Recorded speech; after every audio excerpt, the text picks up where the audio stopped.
முருகனின் 7ஆம் படை வீடாக பக்தர்களால் கருதப்படும் கழுகுமலை கழுகாச்சலமூர்த்தி கோயிலின் சிறப்புகள் குறித்து இன்றொரு கோயில் பகுதியில் பார்க்கலாம்.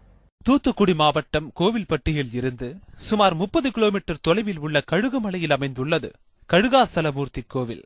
தென்பழனியின பக்தர்களால் போற்றப்படும் இக்கோவில் முருகனின் 2ஆம் படை வீடான திருச்செந்தூர் முருகன் கோவிலுக்கு அடுத்தபடியான பிரசித்தி பெற்ற ஆலயம். குடவரை கோவிலான இந்த ஆலயத்தின் விமானமாக மலையே அமைந்துள்ளது பெரும் சிறப்பு வாய்ந்தது. குடவரை கோவிலான கழுகாச்சலமூர்த்தி கோவிலில் ஆண்டுதோறும் பங்குனி உத்திர திருவிழா கோலாகலமாக கொண்டாடப்படுகிறது.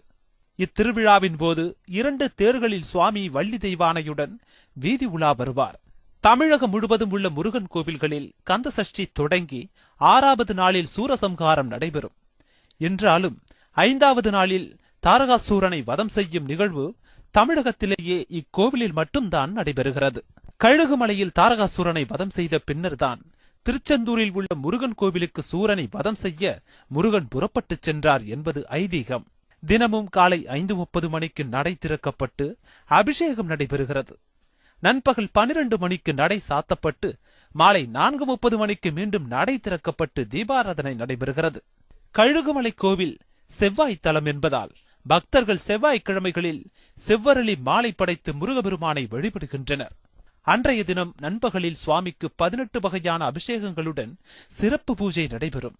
இத்தலத்தில் கழுகாச்சலமூர்த்தி மேற்கு பார்த்தும் வள்ளி தெற்கு நோக்கியும் தெய்வானை வடக்கு பார்த்தும் அருள்பாலிக்கின்றனர்.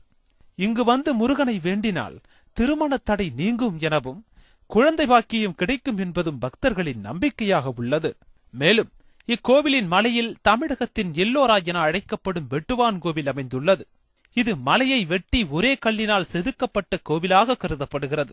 இதனை தமிழக அரசு சுற்றுலா தலமாக அறிவித்துள்ளது. வெட்டுவான் கோவில் அருகே சமணர் பள்ளி உள்ளது. இதை தொல்லியல் துறையினர் பாதுகாத்து வருகின்றனர். வெட்டுவான் கோவில், சமணர் பள்ளி உள்ளிட்ட இடங்களை வெளிநாட்டு சுற்றுலா பயணிகளும் கண்டுகளித்துச் செல்கின்றனர்.